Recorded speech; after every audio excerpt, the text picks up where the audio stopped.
मेरे जीवन का एक ही उद्देश्य है दुर्योधन, कि ये मेरा हस्तिनापुर सुदृढ़ हो।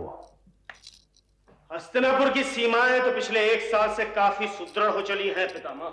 यदि आपका आशीर्वाद सर पे हो पितामह, तो हमारे राज्य की सीमाओं की ओर कोई आंख उठाकर भी नहीं देख सकता। आंखें नहीं फोड़ देंगे हम उसकी।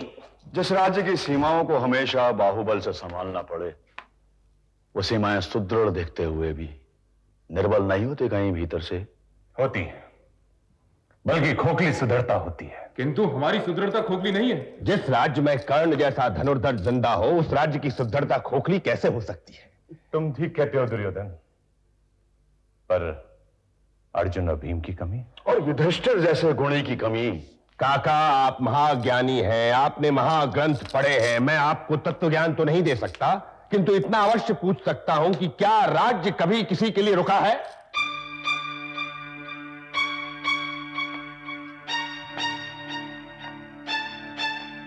रुका है तो ये बूढ़ा भीष्म रुका है, जिसने अपने सामने अपने छोटे छोटे बच्चों को असमय जाते देखा है। फिर भी रुके रहना, बड़ा आत्मबल चाहिए दुर्योधन। पांडु पुत्रों के प्रति आपके मोह को मैं जानता हूं पितामह। अब तो ईर्ष्या छोड़ो दुर्योधन, वे चले गए, चले गए।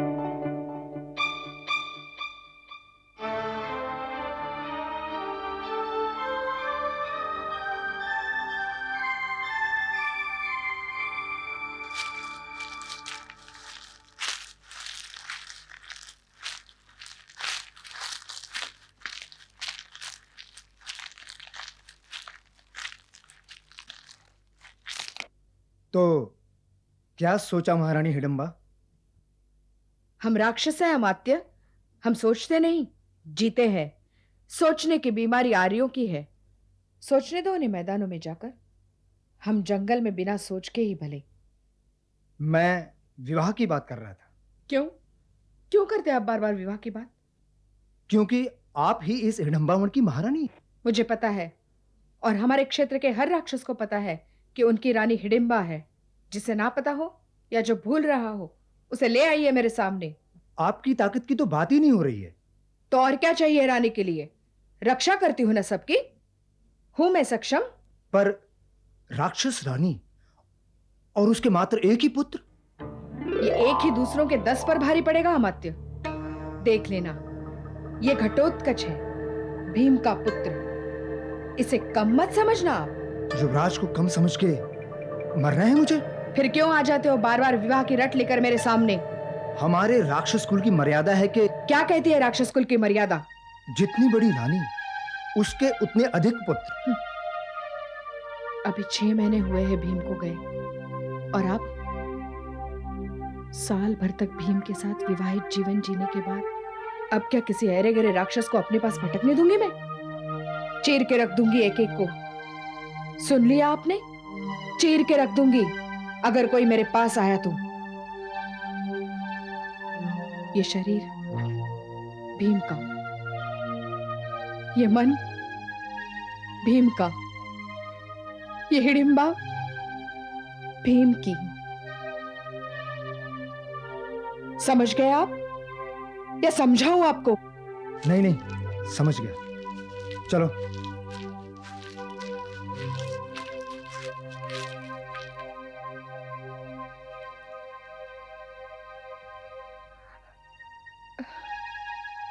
तेरे लिए दूसरा बाप लाएंगे।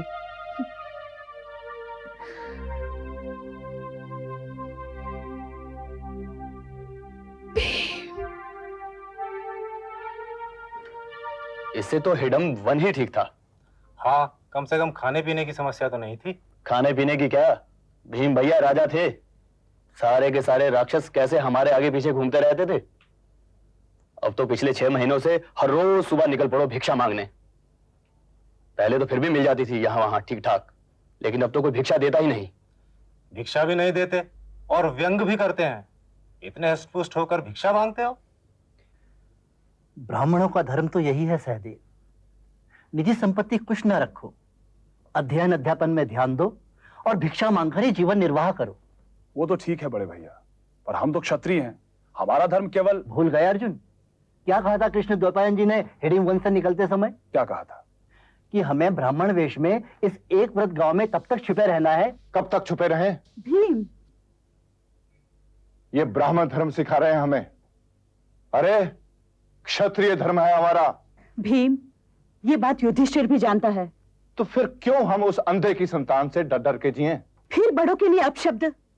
जब पेट में आग लगती है ना मां, तो मुंह से फूल नहीं झड़ सकते। सबसे ज्यादा व्यंग गांव वालों के मुझे सुनने पड़ते हैं। ये मेहनत से कमाई हुई देह मेरी दुश्मन बनती जा रही है मां, और ये मुझे ब्राह्मण धर्म सिखा रहे हैं।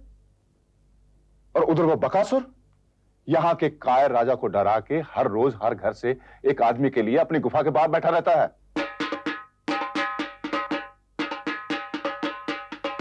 2 रिष्ट पुष्ट बैलों से सजी हुई गाड़ी, जिसमें अनाज, गुड़, शहद और फल आदि लदे हों, और एक बलि के लिए कांपता हुआ आदमी हर रोज एक घर से बकासुर के शिकार के लिए अपने आप जाएंगे।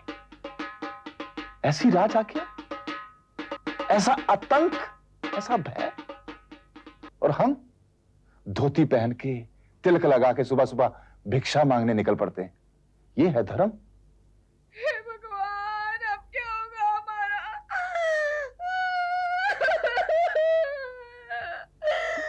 क्या हुआ? क्या हुआ हमारे गृह स्वामी को? लगता है कल इसकी बारी बता दी डुगडुगी वाले ने। यानी हमारा आश्रयदाता शिकार बनेगा कल बकासुर का।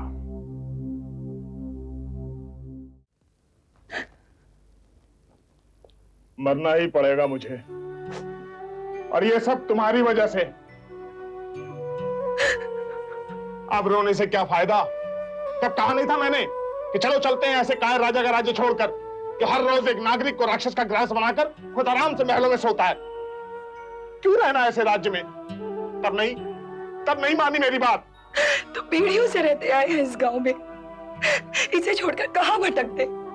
हमारा घर यहाँ, व्यवसाय यहाँ, नाते रिश्तेदार सब यहाँ। कोई नहीं आएगा बचाने, कोई नहीं आएगा, देख लेना। ठीक है, मैंने ही जिद की थी ना, तो मैं ही जाऊंगी कल गाड़ी के साथ, ताकि सारा गांव हंसे मुझ पर कि देखो कैसा नीच और स्वार्थी आदमी है, जो अपनी जान बचाने के लिए अपनी बीवी को भेंट चढ़ा दिया राक्षस की। तो क्या हुआ? जीवित तो रह पाएंगे ना? लोग अपने आप चुप हो जाएंगे थोड़े दिनों में। बस फिर मेरे बच्चे को यहाँ से लेकर चले जाना। नहीं माँ, अगर आप इस घर से चली गई तो ये घर घर नहीं रहेगा। इससे अच्छा तो मैं जाती हूँ गाड़ी के साथ। बेटी तू?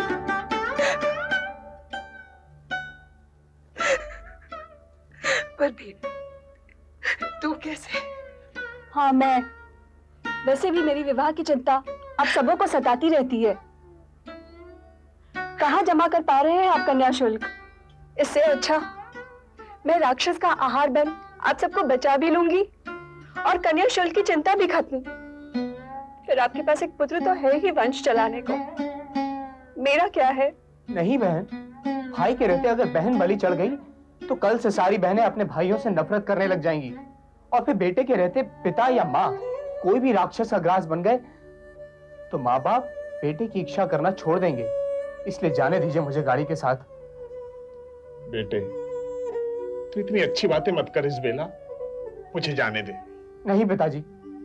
अरे मूर्ख, मैंने तो जी ली अपनी जिंदगी, तूने तो अभी कुछ भी नहीं देखा है। नहीं नहीं, मेरे यहाँ रहने की जिद से ही तो ये संकट आया है, फिर और कोई क्यों मरे? माँ मुझे जाने दो। मैं कह रहा हूँ मुझे जाने दीजिए, पुत्र धर्म का पालन करने दीजिए। अरे बेटे, पिता का धर्म। पर मेरा कर्तव्य कहता है। आपको मेरी सौगंध है माँ, मुझे जाने दें। आप कहीं नहीं जाएंगे। 6 महीनों से इतनी गरीबी के बावजूद आपने हमें रहने की जगह दी, अपने हिस्से का भोजन दिया, और अब संकट आया तो हम चुपचाप देखते रहे। अतिथि तो भगवान होता है, और भगवान दुख नहीं देता, दुख हरता है। आप में से कोई नहीं जाएगा। पर किसी ना किसी को तो जाना ही होगा ना।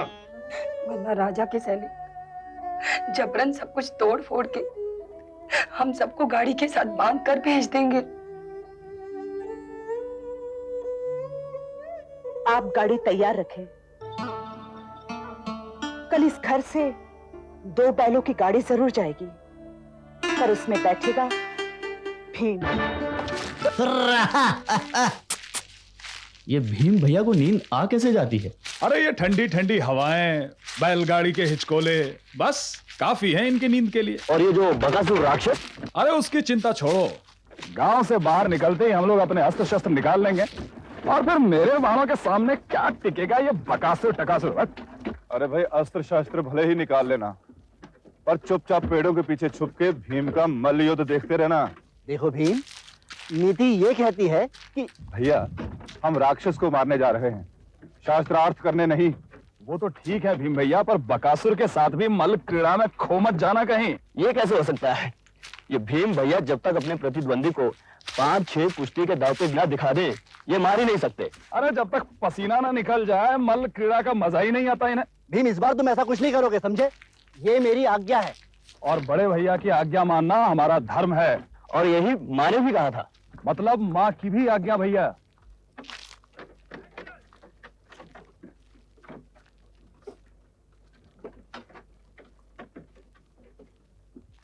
अरे भीम, ये क्या कर रहे हो भाई?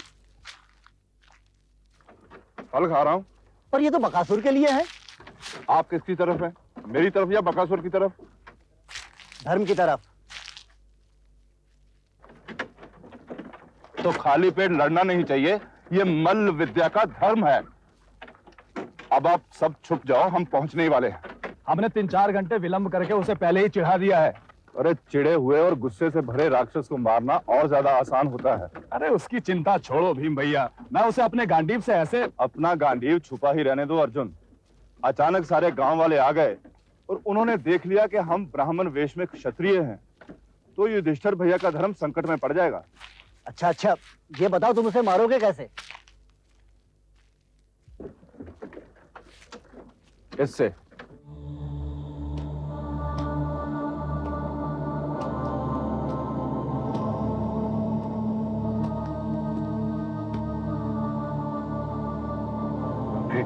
कोई आया क्यों नहीं गांव से?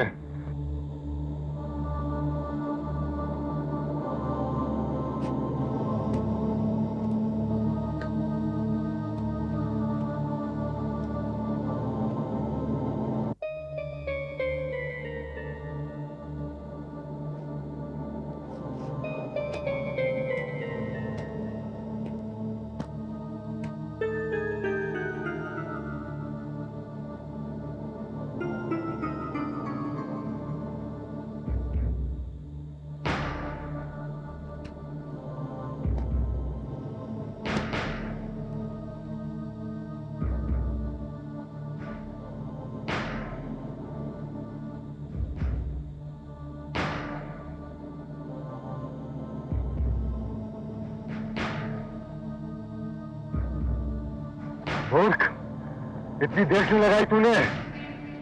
और ये क्या, भोजन सामग्री कहाँ है? वो तो मैं खा गया भाई, रास्ते में आते आते भूख लग गई थी। क्या तू खा गया? अब तो जीवित नहीं बचेगा। देखते हैं, आजा। आजा, पकड़ ले।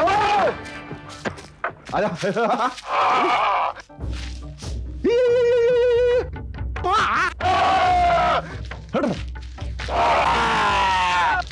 खाना चाहिए, आजा आजा आजा। गांव वालों को खाता है? आजा, देता हूं तुझे खाना। आजा आजा, भाग भाग। इधर से आता है, आजा आजा आजा। इधर से आता है, आजा।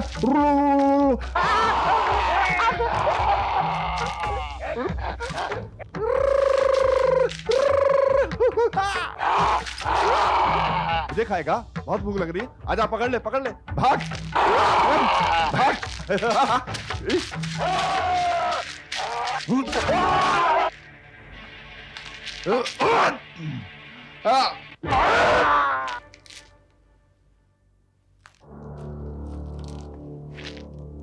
आज के बाद यदि एक भी राक्षस इस गांव में दिखा तो भीम ऐसे ही चुन चुन के मार डालेगा सबको। यह भीम की प्रतिज्ञा है।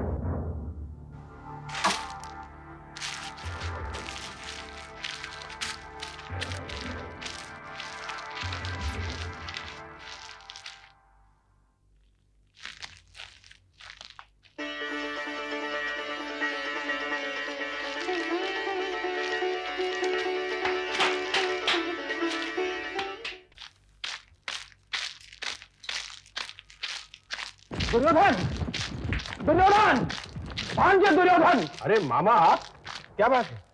ऐसी सूचना लाया हूं कि सुनकर मन नाच उठेगा। अच्छा, अब कुछ कहिए भी तो मामा। पांचाल नरेश अपनी पुत्री का स्वयंवर आयोजित करने जा रहे हैं। द्रौपदी का? सुना है मामा, वो तो बहुत सुंदर है और उनकी समृद्धि भी और विशाल सेना भी। समृद्धि और सेना क्या करेगी स्वयंवर में? भांजो, पांचालों की पुत्री को जो स्वयंवर में जीतेगा उसे पांचाल नरेश की शक्ति और समृद्धि का लाभ भी तो मिलेगा। हाँ, ये तो है भैया, तब तो हमें इस अवसर को अपने हाथ से नहीं जाने देना। पर भांजो, पांचाली के लिए प्रतिस्पर्धा बहुत कठिन होगी। कितनी भी कड़ी प्रतिस्पर्धा क्यों ना हो मामा, हमारे रहते कौन जीत सकता है द्रौपदी को?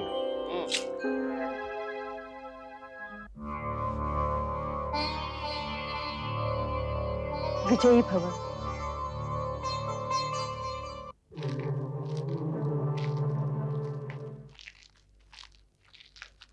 अंगराज कर्ण की जय, महाराज युवराज दुर्योधन की जय, युवराज दुशासन की जय, अंगराज कर्ण की जय, युवराज दुर्योधन की जय, युवराज दुशासन की जय, युवराज दुशासन की जय, रामवीर अश्वत्थामा की जय, रामवीर अश्वत्थामा की जय।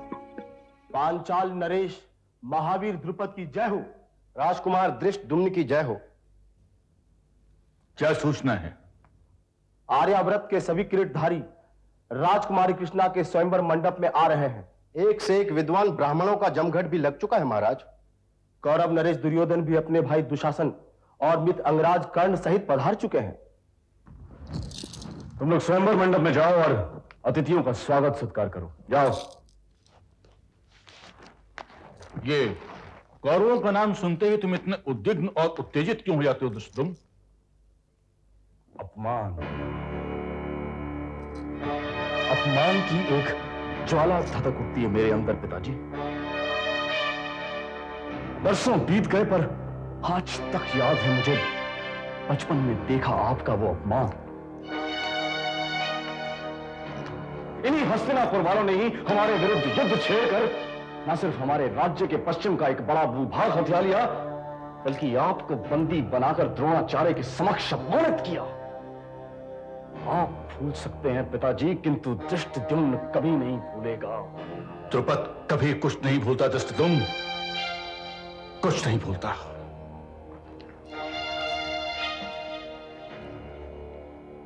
मुझे अभी तक स्मरण है, इसी कक्ष में मैं अपने सेनापति और अमात्य के साथ राज्य की गूढ़ मंत्रणाओं में व्यस्त था। तभी द्वारपालों ने आकर बताया कि महाराज, एक दरिद्र ब्राह्मण अपने बेटे के साथ महल के द्वार पर खड़ा हुआ विकट उत्पात मचा रहा है। रक्षकों को बार बार धनुष दिखाकर कहता है कि मैं तुम्हारे महाराज द्रुपद का बाल सखा हूं, गुरुकुल का मित्र हूं। अगर तुमने मुझे उनसे मिलने से रोका तो मैं सबको पीट के रख दूंगा। मैंने उसे आने दिया, गुरुकुल की मित्रता का विचार करके उसको यहां तक आने दिया। प्रवेश करते ही वो मूर्ख द्रोण उन सबके समक्ष मेरे अभिवादन का प्रत्युत्तर दिए बिना मेरे प्रधान सेवक को आदेशात्मक स्वर में बोला, सुनो, तत्काल मेरे पुत्र अश्वत्थामा के लिए दूध और क्रम की व्यवस्था करो। वो क्षुधित है, 3 दिनों से उसने भोजन नहीं ग्रहण किया है।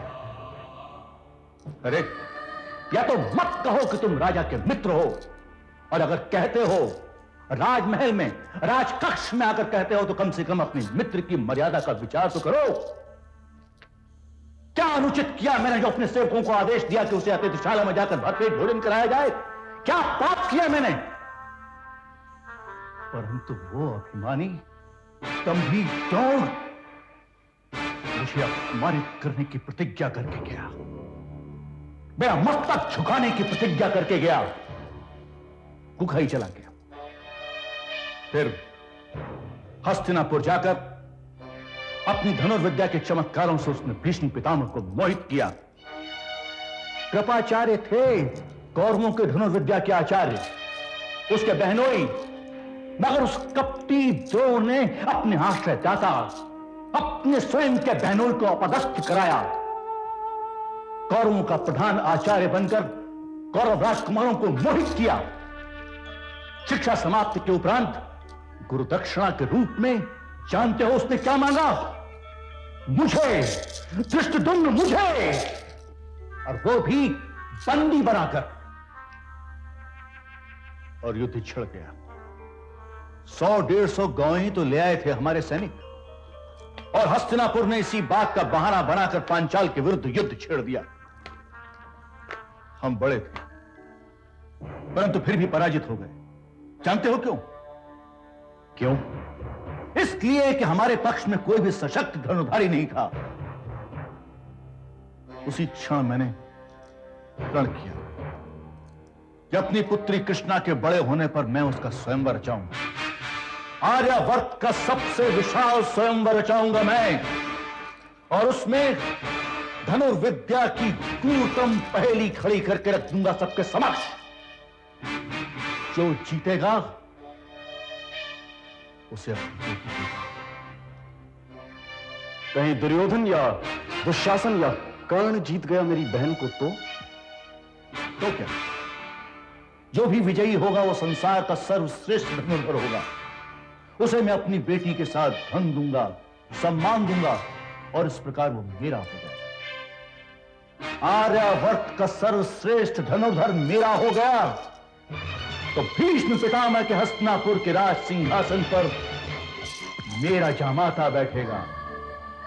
आपकी राजनीति मेरी समझ में नहीं आती पिताजी। द्रोणाचार्य के वध की प्रतिज्ञा तो मैं ले ही चुका हूं, किंतु यदि दुर्योधन या दुशासन या कोई भी हस्तिनापुर वाला स्वयंवर जीता तो मैं उसे भी जीवित नहीं छोड़ूंगा। धृष्टद्युम्न,